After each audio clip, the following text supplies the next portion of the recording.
Morning, everyone. Fund flow. The fund flow statement is a statement which shows the movement of funds and is a report of financial operation of the business undertaking. तो fund flow एक ऐसा statement है, एक ऐसा वक्तव्य है जो एक ऐसा स्टेटमेंट जो कि flows shows the movement of fund का मूवमेंट दिखाता है। जो भी फंड है कलेक्टिव रूप से या किसी पर्सन ने इंडिविजुअली लगाया हो, कोई भी बिजनेस शुरू करने से पहले, and is a report of financial operation of the business.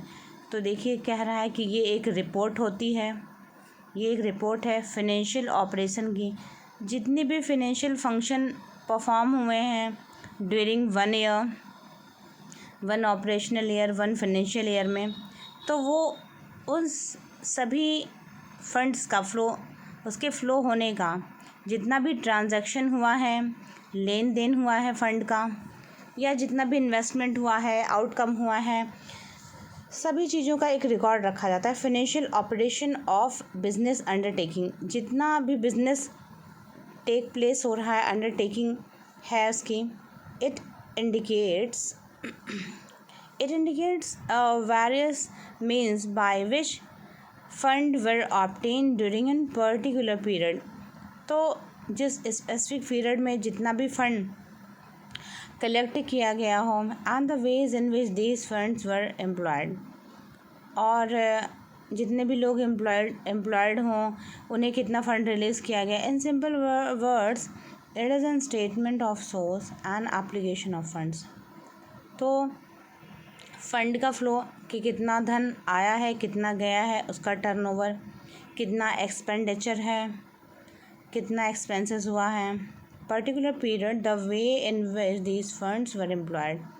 तो ये फंड्स कितने एम्प्लॉयड हुए, कौन कौन सा फ़ंड कहाँ पर लगाया गया। In simple words it is a statement of sources, और किन किन सोर्सेज से ये फ़ंड आया है, गया है, कितना एक्सपेंसेस है, कितना एक्सपेंडिचर है, एन एप्लीकेशन ऑफ फंड्स, और फ़ंड के बारे में और क्या क्या एप्लीकेशंस हैं, कितनी चीज़ें पेंडिंग पड़ी हैं, कितना वर्क किया जाना है, कितने फ़ंड की और आवश्यकता है। In a narrow sense it means cash only, and a fund flow statement prepared on this basis is called as an cash flow statement. तो नैरो सेंस में, संकीर्ण रूप से, संक्षिप्त रूप से हम यह समझ सकते हैं कि इसकी मीनिंग यह है कि cash only and a fund flow statement prepared on this basis is called cash flow statement. जो फंड कैश में आया है और फंड फ्लो का जो स्टेटमेंट है प्रिपेयर किया जाता है, वो इस बेस पर कि कितना कैश फ्लो है, कितना धन हमारे पास कैश आया है, कैश फ्लो स्टेटमेंट के रूप में रिकॉर्ड किया जाता है। Such a statement enumerates net effect of various business transaction. जितने भी तरह के बिजनेस हों उनका ट्रांजैक्शन मतलब लेन देन ऑन कैश, जो कि कैश में हुआ है, नगद के रूप में हुआ, एंड टेक इनटू अकाउंट रेसिट, और उसकी रेसिट लेकर रखना, उसका रिकॉर्ड मेंटेन करना, एंड डिसबर्समेंट ऑफ कैश, और उन सब का कितना भुगतान कर दिया गया है कैश। डिसबर्समेंट मीन्स उन सभी रेसिट को रखना, उसका रिकॉर्ड रखना, और कितनी चीज़ों का भुगतान कैश में कर दिया गया है। In a broader sense the term funds refers to money value in whatever form it may exist. तो किसी भी फॉर्म में वो फंड एग्जिस्ट कर रहा हो। Here the fund means all financial resources. Fund का मतलब यहाँ पर होता है कि ऑल फाइनेंशियल रिसोर्सेज, मतलब बॉन्ड के रूप में है, कैश है, या लिक्विड फॉर्म में नहीं भी हैं, जो पैसे फिक्स डिपॉजिट के रूप में, मनी के रूप में, फंड के रूप में उपलब्ध हैं, value in whatever form it may exist.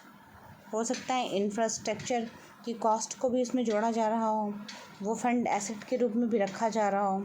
Fund means all financial resources, तो बता रहा है कि सभी तरह की financial resource used in the business, जो कि बिजनेस में इस्तेमाल किए जा रहे हैं, whether in the term of man, material, money, machinery and others. तो मैन है, मटेरियल है, मनी है, मशीनरी है और अदर्स जितने भी रिसोर्स हैं, मतलब मैन पावर को मटेरियल, जो मटेरियल लग रहा है, क्योंकि मटेरियल भी तो हम कहीं ना कहीं से परचेस करके लाते हैं, और जो मैन पावर है, मनुष्य की पावर है, मैन वर्क फोर्स है, जो मैन वर्क फोर्स हम इस्तेमाल कर रहे हैं उसका भी पेमेंट हमें करना पड़ता है। भले ही हमने वो वर्कर 15,000 रुपये 20,000 रुपये महीने पर रखा हो, लेकिन हम पे तो कर रहे हैं एम्प्लॉयज़ को और उनकी सर्विस भी ले रहे हैं, तो हमें सर्विस लेने के लिए हमें उसे पे भी करना पड़ेगा, जाहिर सी बात है। तो हम उसको भी एक एसेट के रूप में मान रहे हैं, मैन को भी एक एसेट के रूप में मान रहे हैं, एक फ़ंड के रूप में मान रहे हैं, मटेरियल को भी एक फ़ंड के रूप में माना है, क्योंकि हर जगह इन्वेस्टमेंट है।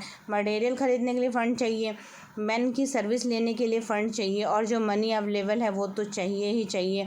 किसी भी बिज़नेस को इनिशिएट करने के लिए फ़ंड चाहिए होता है, हमें रिज़र्व में भी रखना पड़ता है, और इंफ्रास्ट्रक्चर को खड़ा करने के लिए, उस बिज़नेस की मटेरियल को लाने के लिए, मैन वर्क फोर्स को लाने के लिए, इन्वॉल्व करने के लिए भी हमें पैसे की ज़रूरत, मशीनरी के लिए भी हमें पैसे चाहिए। कोई बिज़नेस सेटअप करना है, बड़ी मशीनरी डालनी है, कोई फैक्ट्री का निर्माण किया जाना है, कोई बड़ी ऑर्गेनाइजेशन बनानी है, कार मेकिंग कंपनी बनानी है, या ऐसी बड़ी फैक्ट्री बनानी है कोई, जिसमें नए नए प्रोडक्ट को बनाया जा सके, वहाँ पर नए प्रोडक्ट बनाए जा सकें, वहाँ पर वर्क फोर्स, मटेरियल, कभी कभी ये होता है कि हमें कच्चा मटेरियल, जो कि हम जानते हैं कि कार भी कई पार्ट्स में बनती हैं, कुछ पार्ट्स कहीं बनाए जाते हैं, कुछ कहीं बनाए जाते हैं, तो सम स्पेसिफिक फैक्ट्रीज़ में क्या होता है कि सम स्पेसिफिक पार्ट्स ही बनते हैं, जैसे टायर बनाने की अलग कंपनी या अलग फैक्ट्रियाँ इंस्टॉल की जाती हैं, अलग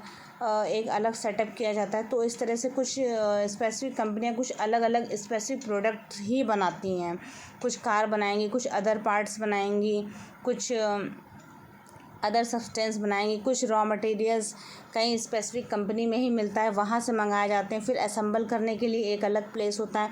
तो कार के सभी पार्ट्स को असेंबल करके फिर वो कार को उसे उसका रियल फिनिशिंग टच देकर उसे रियल रूप में, जैसा कि हम जब ख़रीद कर लाते हैं शोरूम से, तो वैसा हमें प्राप्त होता है। तो इसके लिए उन्हें बहुत मेहनत करनी पड़ती है, डिफरेंट मटेरियल्स को कलेक्ट करना पड़ता है, फिर डिफरेंट पार्ट्स को कलेक्ट करना पड़ता है, फिर उसे असेंबल करना होता है, फिर वो असेंबल एक प्लेस पर होता है। तो जैसे कि हम जानते हैं कि इंजन कहीं और बनता है, टायर कहीं और बनते हैं, अदर सब्सटेंस कहीं और बनते हैं, जो मॉनिटर है लगा हुआ वो अलग बनेगा, जो हैंडल है वो अलग बनता होगा, तो सभी पार्ट्स को मिलाकर असेंबल किया जाता है।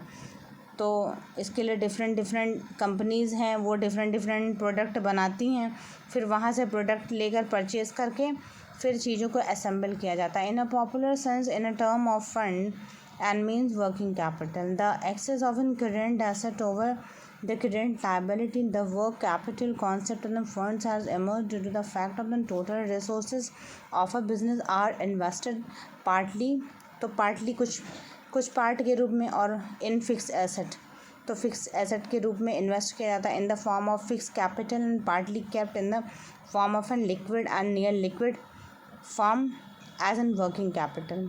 The term flow means movement and include both inflow and outflow. तो जो इनफ्लो आ रहा होता है और आउटफ्लो जो बाहर जा रहा होता है, मतलब कि जितना हम इनपुट पा रहे होते हैं, फिर output, and in the term of flow of funds, और उसके टर्म में फ्लो ऑफ फंड क्या है, means the transfer of economic values from one asset to equity to another asset. एक एसेट से दूसरे एसेट में ट्रांसफ़र ऑफ वैल्यू क्या है, फ्लो ऑफ फंड्स क्या है, और उसमें वो कंपनी कितना प्रॉफिट जनरेट कर रही, to have taken place when it is in transaction makes changes in an amount of funds available before happening of the transaction. Fine. तो देख लेते हैं, ये जो फिगर के द्वारा, डायग्राम के द्वारा हमें समझाने की कोशिश की जा रही है, उससे समझ लेते हैं. Help in analysis of financial position. तो help in analysis of financial position, financial position हमें हेल्प करती है एनालिसिस करने में कि कौन सी कंपनी कहाँ सस्टेन कर रही है. Throw light on the perplexing questions. तो जो जटिल क्वेश्चंस होते हैं उन पर प्रकाश डालने से हमें पता चलता है कि कॉम्प्लेक्सिटी क्या है, कहाँ तक वो कंपनी सस्टेन कर रही, क्या रिफॉर्म लाने की ज़रूरत है। थ्रो लाइट मतलब कि प्रकाश डालती है, उसकी जटिलता पर प्रकाश डालती है।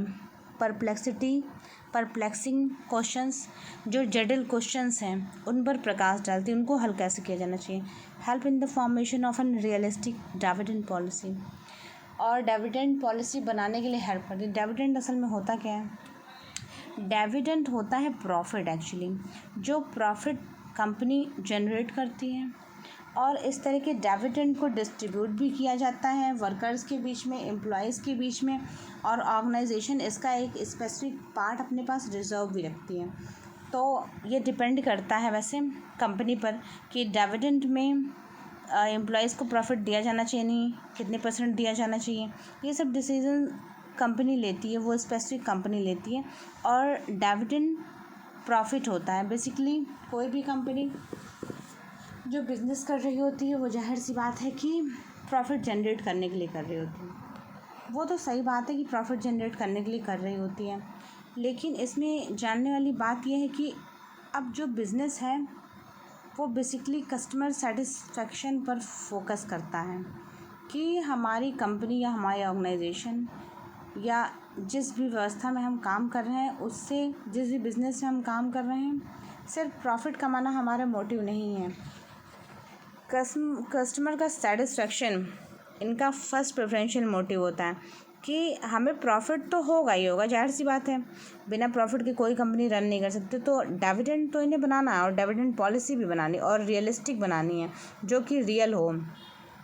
उसमें एम्प्लॉयज़ का हित देखा जाए, कस्टमर्स का भी हित देखा जाए, और CSR। उसके बाद ये क्या करते हैं, एक CSR पॉलिसी होती है जिसमें कि कॉर्पोरेट मैनेजमेंट पॉलिसी, जिसके अंतर्गत ये 2% अपने जितनी भी टोटल प्रॉफिट होता है उसका 2% पब्लिक वेलफेयर में खर्च करते हैं। इसको CSR पॉलिसी कहते हैं, कॉर्पोरेट सोशल रिस्पॉन्सिबिलिटी ये होती है।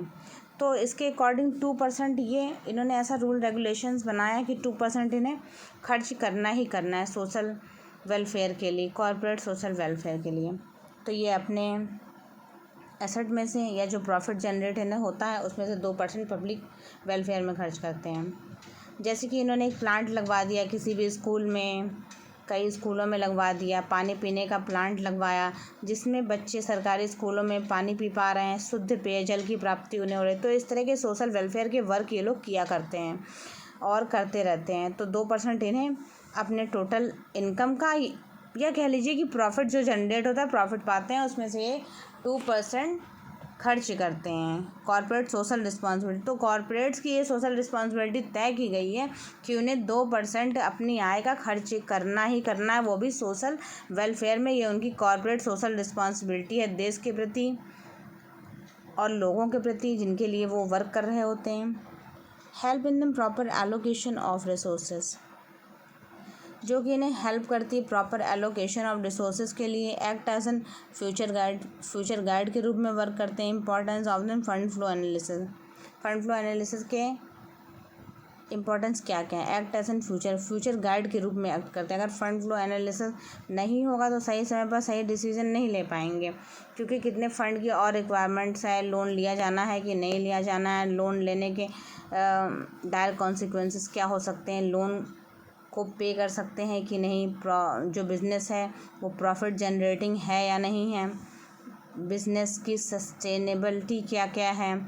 जोग्राफिकल डिसीजंस बहुत मैटर रखते हैं इस फील्ड में, क्योंकि जब वहाँ की भौगोलिक परिस्थितियाँ आपके अनुरूप नहीं होंगी कि वो बिज़नेस को आप वहाँ सेटअप कर सकें, रन कर सकें, ग्रोथ कर सकें उस बिज़नेस में, तो जब जोग्राफिकल इंडिकेटर, ऐसे हम देखते हैं कि एक कोई भी प्रोडक्ट बेचा जा रहा होता है या कुछ जोग्राफिकल टैग इंडिकेटर मिले रहते हैं लोगों को, और इस तरह का एक तरह का रिवॉर्ड जो जोग्राफिकल इंडिकेटर के रूप में सरकार के द्वारा दिया जाता है।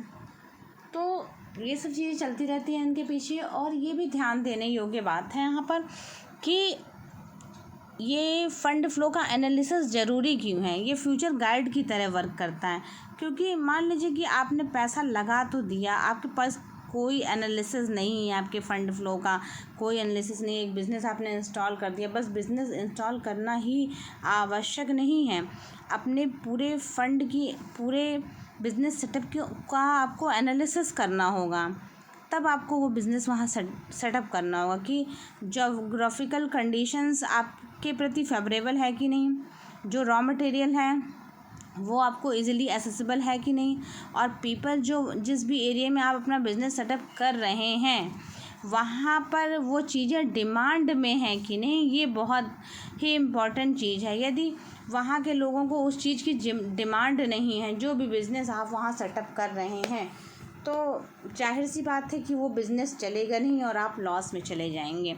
तो ये सब बातें आपको सोच के रखनी हैं, और एक लॉन्ग टर्म ऑब्जेक्टिव, एक दूरदर्शिता के साथ, एक पारदर्शिता के साथ, एक बड़ा विज़न और ग्लोबल मिशन के साथ आपको चलना पड़ेगा, तब आप एक बिज़नेस इंस्टॉल कर पाएंगे और एक अच्छा बिज़नेस रन कर सकते हैं।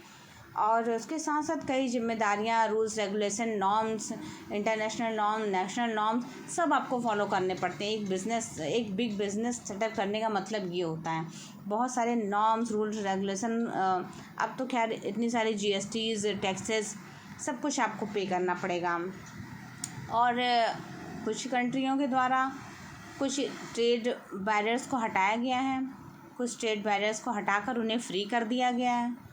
तो ये सब चीज़ें भी हैं ताकि व्यापार को सुगम बनाया जा सके, किसी बिज़नेस को सुगम बनाया जा सके, सरलता से, सफलता के साथ उस बिज़नेस को इंस्टॉल किया जा सके और उस बिज़नेस को किया जा सके। तो ये सब बातें हैं, मायने रखती हैं किसी बिज़नेस को रन करने के लिए, उसे आगे बढ़ाने के लिए। Help in appraising the use of the working capital, working capital बहुत ज़रूरी है उसके लिए। Help in knowing the overall credit worthiness, तो हमें समझने में कि क्रेडिट वर्दीनेस कितनी है, जो हम क्रेडिट मीन्स उधर कर्जा लेते हैं। Knowing the overall credit worthiness, तो कितना फंड कर्ज के रूप में लेना ज़रूरी है, आवश्यक है, और कंपनी का ईयरली ट्रांजैक्शन टर्नओवर इतना हो कि वो इजीली मनी पे करने में सक्षम हो, पे कर सकें। तो इस तरह के बिज़नेस सस्टेन करते हैं, उन्हें सस्टेन करने में सुगमता व सफलता हासिल होती है। तो एक लॉन्ग विज़न और मिशन के साथ कोई भी बिज़नेस स्टार्ट करना चाहिए, उसका एक ओवरऑल रिव्यू कर लेना चाहिए, और एक अच्छी टीम आपके पास होनी चाहिए ताकि वो हर तरफ से एक ओवरऑल विजुअलाइजेशन कर सकें परिस्थितियों का, और समझ सकें कि क्या क्या आवश्यक है और किस तरह से उस बिज़नेस को रन किया जा सकता है या कर सकते हैं। आज के लिए बस इतना ही। Thank you.